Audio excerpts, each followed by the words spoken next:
Hello, true duelists. It's YGO Strat's Yu-Gi-Oh! Single Card History, where I'm going to be talking about some of the cards that have impacted Yu-Gi-Oh! Throughout the years, and some of the other ones that just didn't. Today's card, the original cute critter in a hard hat, it's Rescue Cat. Rescue Cat was first released in Flaming Eternity as a common in 2005, with notable reprints including Turbo Pack 1 as a rare in 2009, Turbo Pack 3 in 2010 as a super rare, and ultra rare printing in Duelist Saga in 2017 with its errata, and yet again in Maximum Gold El Dorado in 2021 in Premium Gold Rare and with its alternate art. Cute!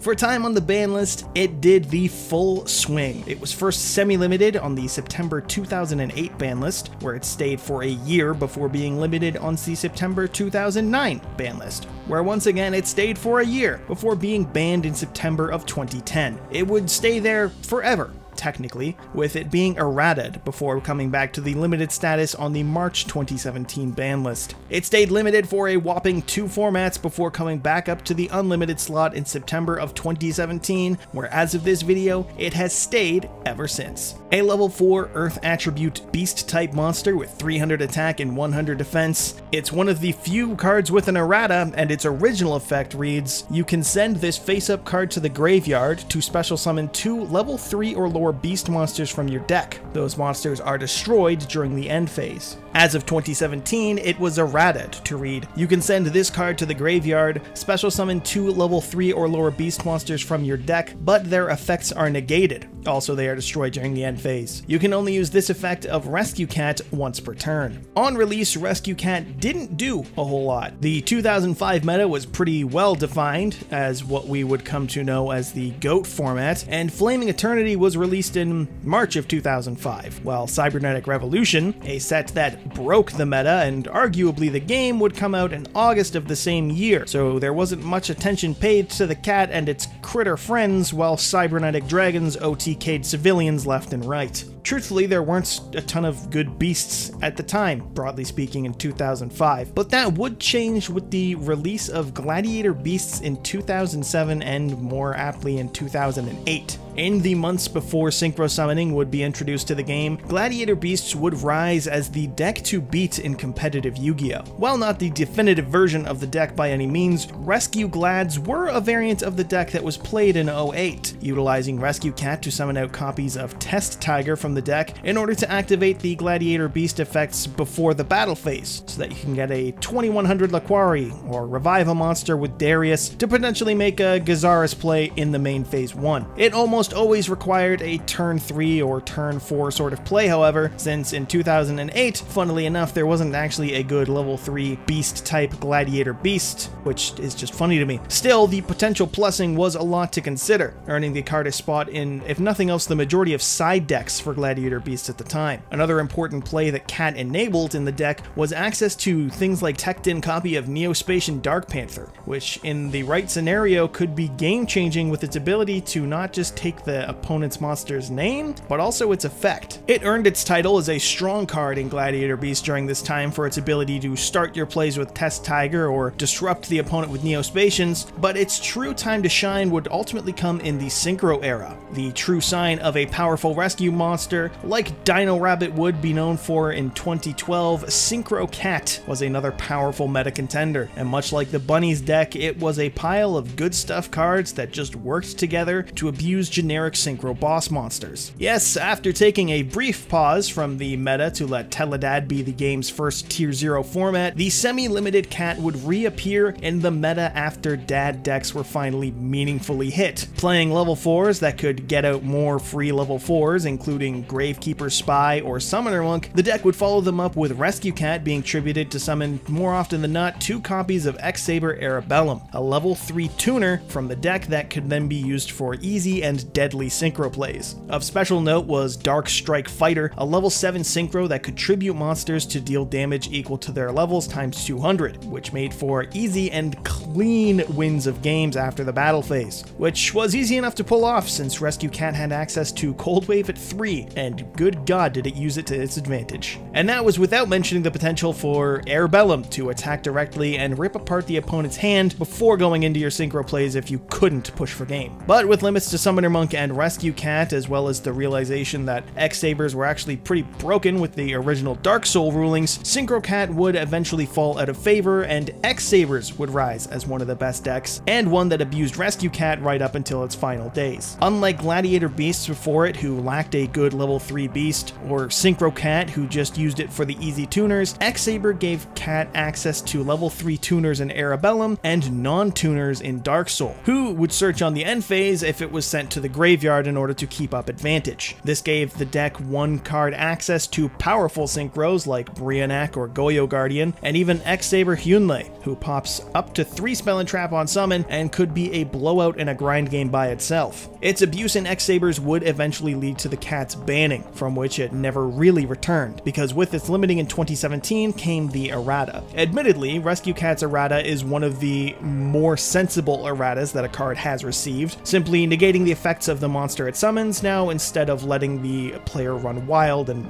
rip apart hands with Arabellum, or copying a Dark Arm Dragon's effect with Neospatian Dark Panther, because that was a very real play that the kitty enabled here. The once return also doesn't, you know, that's pretty reasonable too. With its return in 2017, it did, funnily enough, see a top or two in Zoo format, with some people playing 60-card Zoo to counter grass decks at the time, and Rescue Cat being able to summon 2 level 3 beasts like Gallus the Star Beast or Parapero Cerberus as targets to overlay into MX Saber Invoker to get out the Zoodiac Raptor and abuse the Zoo engine. Rescue Cat and X-Sabers.